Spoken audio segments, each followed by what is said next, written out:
Hello, hello, hello. My name is Huddy, and welcome to another World of Darkness lore video. I know what you're thinking. Huddy, I thought Mondays were Masquerade Mondays. That's true, there's still Masquerade Mondays. But moving forward, I would like to also incorporate Mage into my Monday lore videos. So sit back, relax, and let me introduce you to the world of Mage.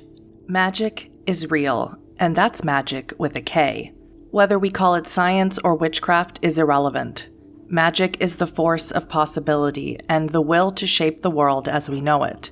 At the heart of Mage, the Ascension, lies a conflict, a war all around us, with reality itself at stake. The War of Ascension.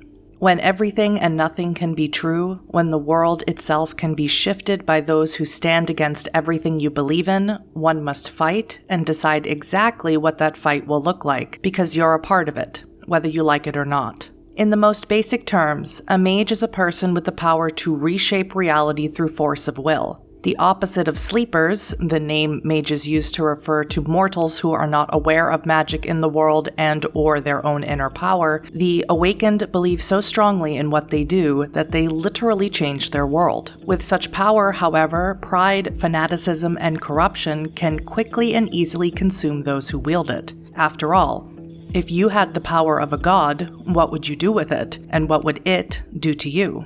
While sleepers are hopeless or content enough to accept what they've been given, mages change the picture. They disagree, often violently, about what that picture should look like, but apathy's not in the nature of a mage. The awakening won't let mages sit still and accept the world as it is. Mages are power incarnate. What they will be.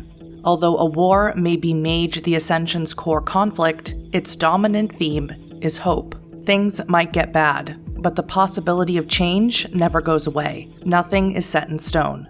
Everything changes. As with all creatures under moon and sun, a differing of beliefs and values pits mages against one another, against their surroundings, and against themselves as well. An awakened's will to power becomes the power to destroy. In Mage the Ascension, you have the power to fight back. That said, in fighting back, you could become part of the problem you fight to solve. Power is a tricky thing. The more you have, the more likely you are to be corrupted by it. There's a line, after all, between raging against the machine and becoming part of that machine.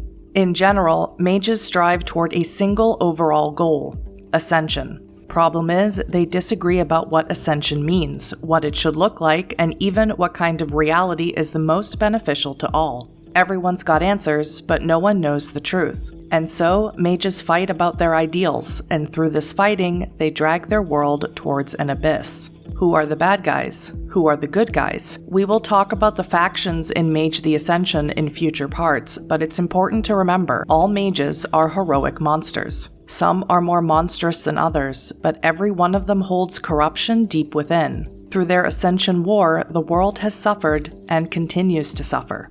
Do all mages fight in this Ascension War? No, but many do, and even those who avoid the war itself feel its effects.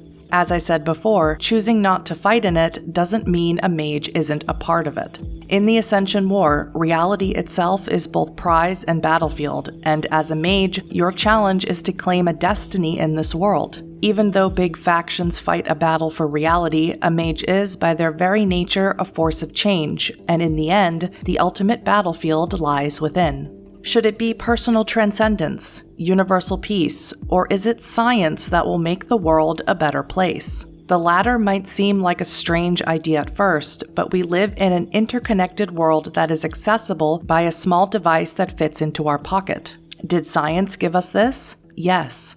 Was this always available to mankind throughout the ages? No. Did magic bring this technology, or rather this ability to invent and adapt this technology into our world?